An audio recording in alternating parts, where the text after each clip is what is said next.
Yes. And yet, remember that our karmic fruits, karma literally means action. When we speak usually about karma, we're talking actually about the fruits of the karma. The karma is what we've done. The fruit of that is what we get in exchange for that. What comes from that, what trees grow from the seeds we've planted. Now, most of us tend to think of those fruits as rewards or punishments. So you hear people say things like, oh my God, I must have done some really bad karma in order to be in this horrible situation. Or, oh God, this guy must have done some really good karma to be in that situation. But it's important to realize that God is not like Santa Claus.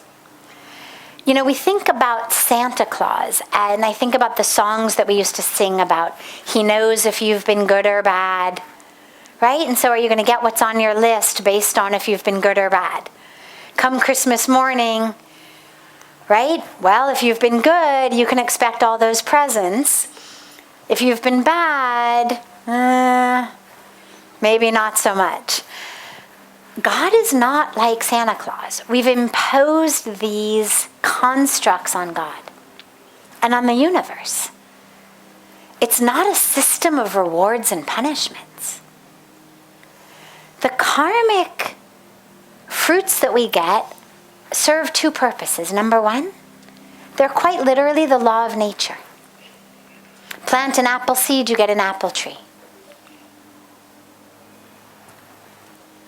And they are that which we need at this particular intersection of time and space in our karmic packages to go closer to God. And so when something happens that's a challenge or that's difficult, instead of thinking, oh my God, what did I do to be in this situation? Think about it as in, how is this moment supposed to be something that's going to take me closer to my truth? Think about them as like layers of an onion that you're peeling. And ultimately the goal is not to have sweet layers of the onion, but ultimately the goal is to get these layers all peeled so that we actually are free from that cycle. So that's the karmic theory. Now, the role of the guru, of course, the guru can do anything. God can do anything. And yet, what you realize is, God put these laws into place. And so my favorite example of this is you think of the law of gravity.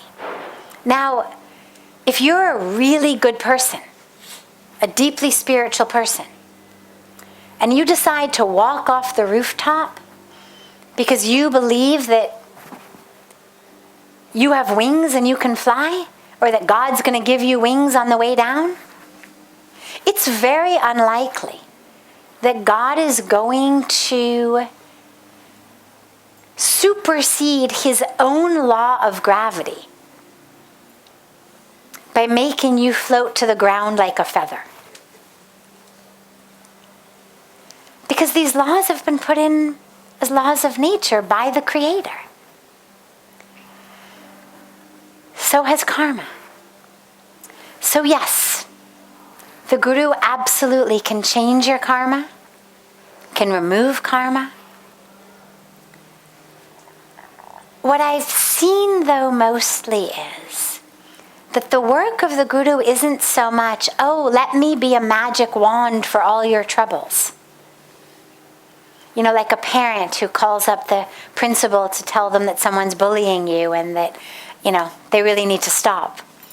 But rather is going to be the one to show you how, in that challenge, you can take your next step closer to God. how you can see the light in this moment. So rather than being the magic wand that's going to turn your apple tree into an orange tree after you've planted an apple seed. And again, yes, the guru can do it, and sometimes they do.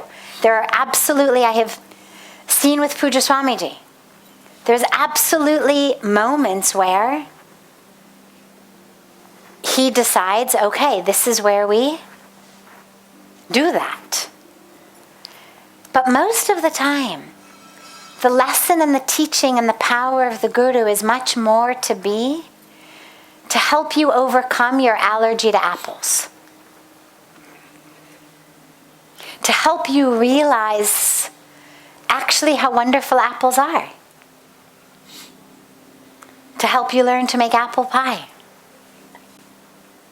To help you open your orchard to children who can come and pick the apples from your tree. Rather than just, oh, you wanted oranges, you made a mistake, okay, no problem, let me just redo that for you. That changing of the karmic fruit